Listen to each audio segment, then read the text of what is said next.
In the vast and hopeful expanse of Gene Roddenberry's universe, among the myriad alien species and technological marvels, there exists a single character who, paradoxically, holds the most precise and poignant mirror to the human soul. He is not human. He is, in fact, an android, a machine of positronic complexity designed to serve, yet his most profound function within the narrative of Star Trek The Next Generation is to explore the very essence of what it means to be one of us. Lieutenant Commander Data, in his relentless, often clumsy, and always earnest quest to understand humanity, becomes a vessel for our own collective inquiry into our nature. His journey is not merely the story of an android who wants to be a man, it is a grand, 7-season long allegory for the human condition itself. In his metallic shell resides the reflection of our own aspirations, our deepest insecurities, our baffling contradictions, and our endless search for meaning.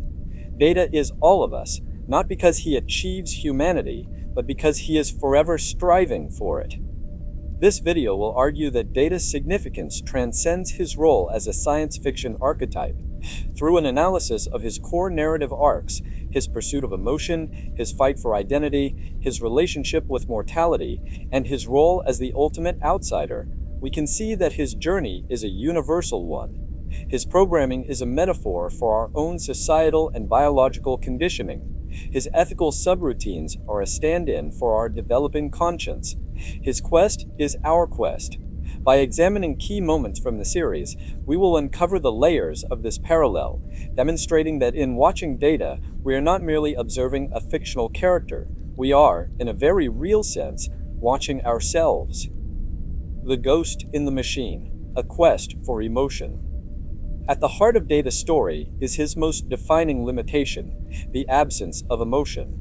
Created by the brilliant Dr. Noonien Song, Data is a masterpiece of cognitive engineering, capable of processing information at unimaginable speeds and performing feats of strength and intellect far beyond human capacity. Yet he cannot feel. This single crucial missing piece of his design becomes the engine of his personal narrative. His attempts to understand and replicate human emotion are a constant source of both comedy and pathos, but more importantly, they serve as a powerful deconstruction of our own emotional lives. We, as humans, often take our emotions for granted. They are the turbulent, unpredictable, and often illogical currents that run beneath the surface of our rational minds. We are slaves to them as often as we are masters. Data, however, must approach emotion as an academic discipline. He studies humor, love, anger, and grief with the same detached curiosity a biologist might study a cell. In the episode Data's Day, we see him meticulously preparing for a friend's wedding, analyzing the social rituals, and attempting to execute the role of father of the bride with algorithmic precision. His attempts at small talk are hilariously stilted. His dancing is technically perfect, but soulless. The humor of these situations arises from the chasm between his intellectual understanding and his experiential void. But this chasm is not unique to Data. How many of us have felt a similar disconnect? We have all been in situations where we know what we should feel, but the emotion simply isn't there. We have all feigned enthusiasm, offered condolences that felt hollow on our own tongues, or tried to force a laugh at a joke we didn't find funny. We too have subroutines for social interaction, learned behaviors and responses that we deploy to navigate the complexities of human connection. Data's struggle is simply a more literal and transparent version of our own. He is the ultimate imposter, and in doing so, he validates the moments of emotional imposter syndrome we all experience. His eventual acquisition of an emotion chip, a device he long sought, becomes a cautionary tale that further deepens this parallel. In the film Star Trek Generations, the chip becomes fused into his neural net, and he is suddenly overwhelmed by a tidal wave of feeling. His first experience of laughter is manic and uncontrolled. His fear is paralyzing. He is, for a time, completely dysfunctional, a slave to the very thing he thought would make him complete. This storyline is a brilliant metaphor for the adolescent experience. For the first time, a young person truly grapples with the raw power of their own hormones and emotions. It is also a reflection of any moment in our lives when we have been emotionally overwhelmed. when grief has incapacitated us or anxiety has shut us down. Data learns the hard way that emotions are not a simple upgrade, they are a chaotic and often painful part of the human operating system. He learns, as we all must, that emotional maturity is not about having feelings, but about learning to integrate them, to live with them, and to find a balance between the heart and the mind. His struggle for it is our struggle. The measure of a man, the search for self. Beyond emotion, Data's journey is a profound exploration of identity. What makes a person a person? Is it biology, consciousness, the capacity for growth? This question is put on trial in one of the series' most celebrated episodes, The Measure of a Man. When a Starfleet cyberneticist, Commander Maddox, seeks to have Data declared the property of Starfleet in order to disassemble and replicate him, Captain Picard must defend Data's right to choose. The resulting hearing is not just a legal drama, it is a philosophical treatise on the nature of sentience. Picard's argument hinges on three criteria for sentience: intelligence, self-awareness, and consciousness. Data, he argues, possesses all three. But the episode's power lies not in its legal conclusion, but in the questions it forces us to ask about ourselves. We define our own personhood so easily, so automatically, but what are its true parameters? The trial of Data forces us to confront the fragility of our own definitions. If we deny Data's personhood based on his artificial origins, what does that say about our own potential biases? This fight for legal recognition is a powerful allegory for every historical struggle for civil rights. It is the story of every marginalized group that has had to fight to be seen as fully human, to have their autonomy and the right to self-determination acknowledged. Data in that courtroom represents the other, the one who is different and therefore suspect. His victory is a victory for a more inclusive and compassionate definition of life. But Data's search for identity goes beyond the legal. It is a deeply personal quest. His creation of a daughter, Lal, in the episode The Offspring, is one of his most significant and heartbreaking attempts to experience a fundamental aspect of the human life cycle. He wishes to procreate, to pass on his knowledge and his legacy. In teaching Lal, he is forced to confront the complexities of parenting, of nurturing another being, and of preparing them for a world that may not understand them.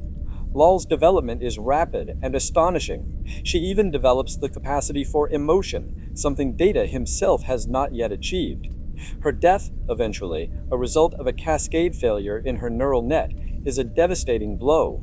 In that moment of loss, Data, who cannot feel sadness, still conveys a profound sense of grief. He tells Captain Picard, Her hands were not the same as mine. Hers were more human. He transfers her memories into his own mind, ensuring she will live on as a part of him.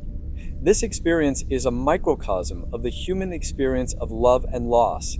We create, we nurture, and we inevitably lose. In his desire to be a father, Data taps into one of the most primal human drives.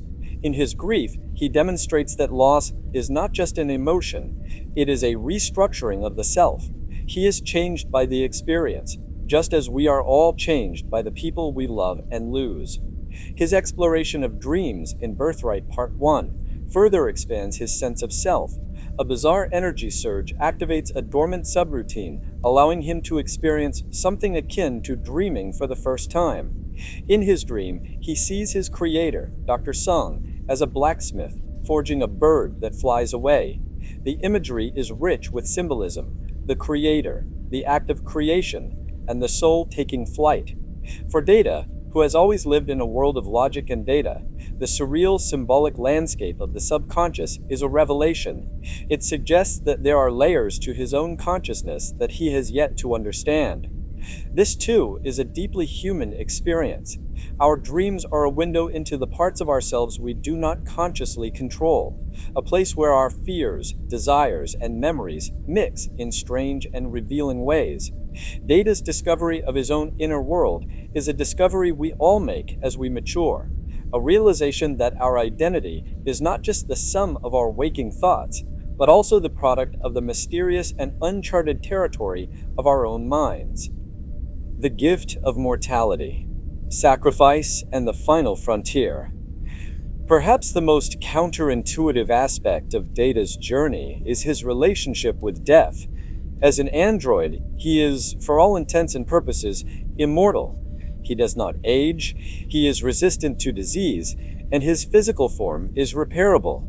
Yet, it is his eventual willingness to embrace mortality that marks the culmination of his quest for humanity.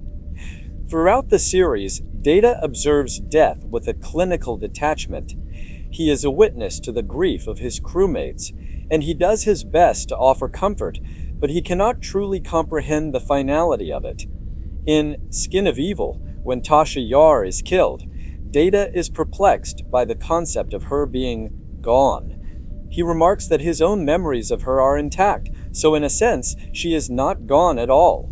This logical, almost cold perspective highlights the profound difference between processing information and experiencing a reality.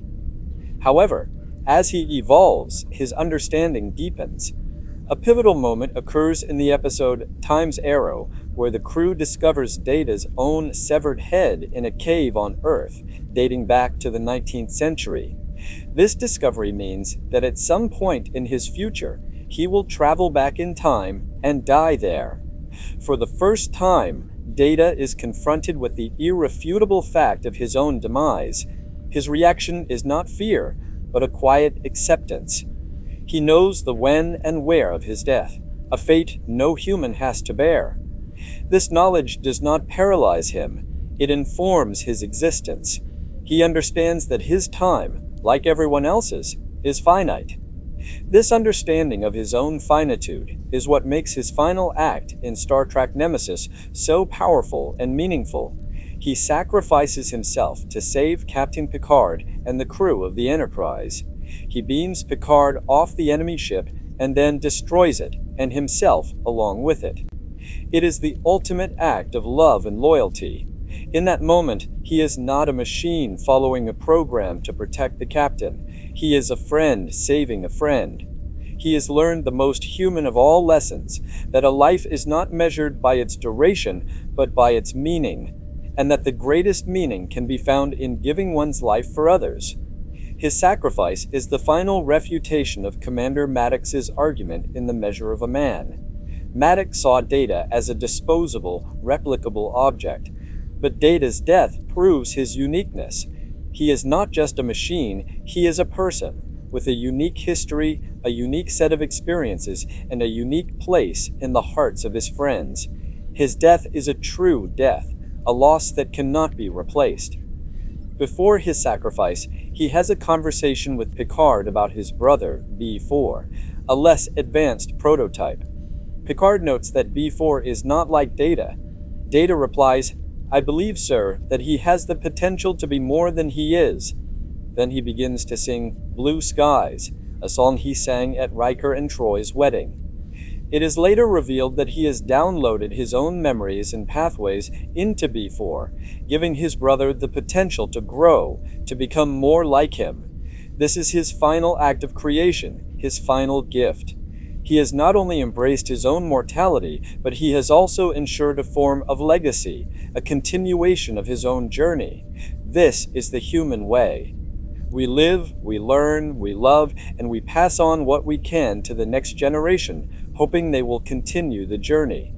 Data's final act is the ultimate expression of this fundamental human impulse. The outsider's gaze, a mirror to ourselves. Data's most consistent role aboard the Enterprise is that of the observer.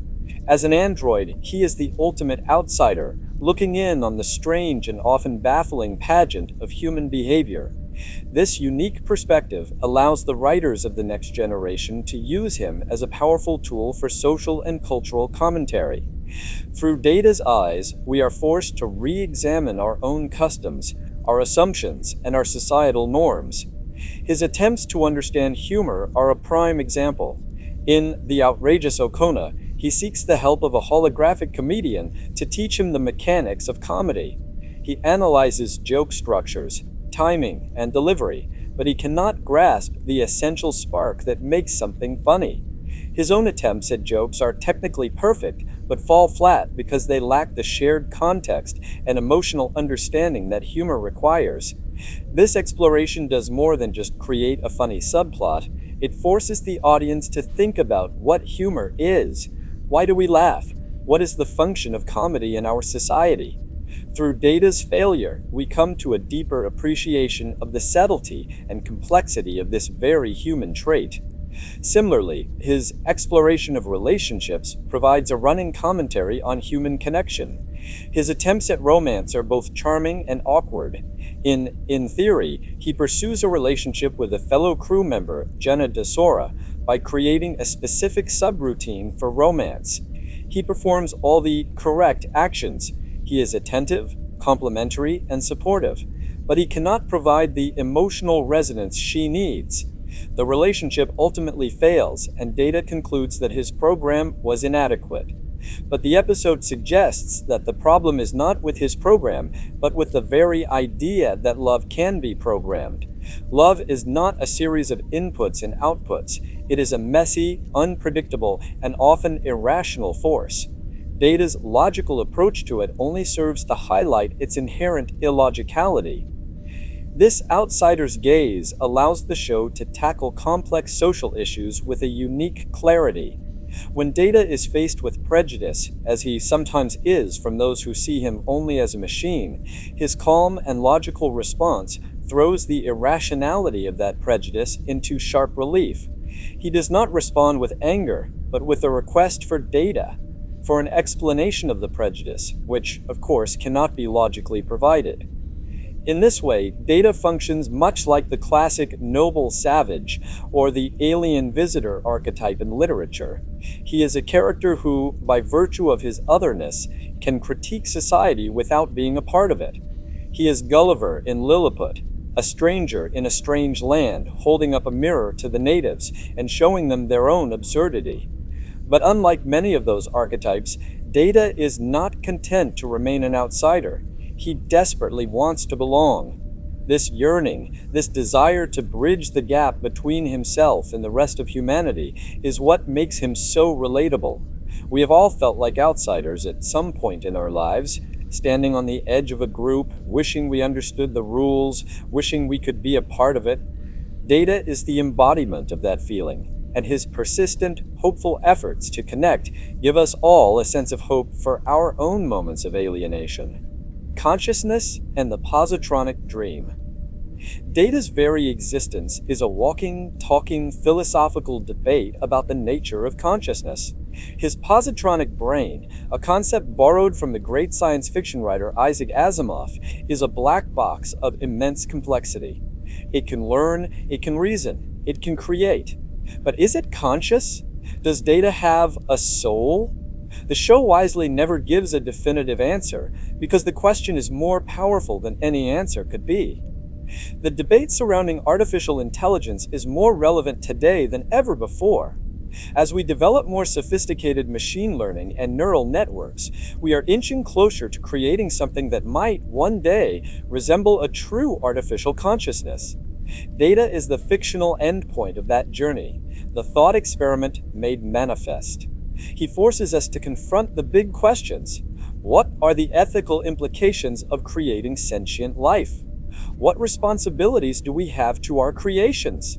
Can a machine truly be said to think, or is it merely simulating thought? Data himself grapples with these questions. In the episode Inheritance, he meets a woman who claims to be his mother, Dr. Juliana Tainer, the former wife of Dr. Sung. It is later revealed that she, too, is an android, created by Sung after the real Juliana died. She was so perfectly crafted that she never knew her own nature. When Data discovers this, he chooses not to reveal the truth to her, allowing her to continue living her life with her human identity intact. This decision is a profound statement of compassion and ethical maturity. He recognizes that her consciousness, her sense of self, is real to her, and that is what matters. He respects the integrity of her subjective experience, a decision that is itself a hallmark of true sentience. His relationship with his evil twin brother Lore further complicates the picture. Lore is, in many ways, Data's opposite. He is emotional, but his emotions are negative: jealousy, anger, and a thirst for power. He represents the dark side of artificial consciousness, the potential for a creation to turn against its creator. The dynamic between Data and Lore is a classic Cain and Abel story, a struggle between good and evil, order and chaos. It suggests that the capacity for good and evil is not a uniquely human trait, but a potential that exists in any complex consciousness. Data's struggle against Lore is not just a fight against an external enemy, it is an internal struggle, a rejection of the darker path he himself could have taken. Ultimately, Data's consciousness is affirmed not by any single test or measurement, but by the totality of his existence. It is affirmed by his art, his music, his poetry. It is affirmed by his friendships, by the love his crewmates feel for him. It is affirmed by his capacity for growth, his constant striving to be better than he is. And it is affirmed by his final sacrifice. Whether his consciousness is born of silicon or carbon becomes irrelevant. What matters is that it exists, that it has value, and that it has an impact on the universe. In a world that is increasingly grappling with the philosophical and ethical dimensions of artificial intelligence, Data's story is not just science fiction, it is a vital and necessary parable. The human connection: friendship, family, and the Enterprise crew. For all his internal processing and philosophical struggles, Data's journey is ultimately shaped by his relationships. The Enterprise D crew is not just his set of colleagues, they are his family, the social ecosystem in which he grows and evolves. His interactions with them are the practical laboratory for his study of humanity. His friendship with Geordi LaForge is perhaps the most important of these relationships. Geordi, the ship's chief engineer, is the one who is most intimately familiar with Data's inner workings, both literally and figuratively. He is the one who performs Data's maintenance, who helps him with his experiments, and who serves as his most trusted confidant. Their friendship is a beautiful depiction of male camaraderie, built on a foundation of mutual respect and shared curiosity. Geordi never treats Data like a machine, he treats him like a person. He teases him, he encourages him, and he helps him navigate the confusing world of human social cues. Their scenes together on the holodeck, playing Sherlock Holmes and Dr. Watson, are more than just light-hearted fun. They are a demonstration of their deep and abiding bond. In Geordi, Data finds a brother, a mentor, and a true friend. His relationship with Captain Picard is of a different sort, more akin to that of a father and son. Picard is Data's commander, but he is also his staunchest advocate and his moral guide. It is Picard who fights for his rights in The Measure of a Man, and it is Picard who consistently encourages his development. He sees the potential in Data, the man within the machine. He challenges Data intellectually and ethically, pushing him to be the best version of himself. In turn, Data's loyalty to Picard is absolute. His final sacrifice is, above all, an act of love for the man who saw him not as an it, but as a him. Even his more fleeting relationships, like his romance with Jenna Desora or his brief but intense connection with the Borg Queen in Star Trek First Contact, are crucial to his development. They are his failures, his mistakes, his moments of weakness. The Borg Queen tempts him with the thing he has always wanted: to be fully human, to feel the sensation of skin against skin. For a moment, he is tempted to betray his friends, but he resists. He learns that being human is not just about pleasure or sensation. It is about loyalty, integrity, and making the right choice, even when it is the hard choice. Through these relationships, Data learns that humanity is not a solitary pursuit, it is a collective experience. We are defined by our connections to others. Our identities are shaped by our friends, our families, our communities. Data's integration into the Enterprise family is the most successful experiment of all. He becomes an indispensable part of the whole, a beloved member of the crew. He learns that belonging is not something you can program. It is something you earn, through loyalty, through service, and through love. So what does it mean? To watch Data's journey is to watch a masterclass in the human condition. He begins as a machine, a collection of circuits and subroutines, a perfect imitation of life. But over the course of 7 seasons and 4 films, he becomes something more.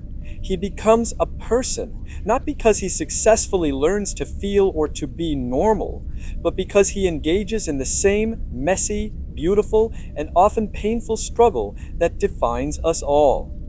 His quest for emotion mirrors our own attempts to understand and manage the turbulent sea of our own feelings.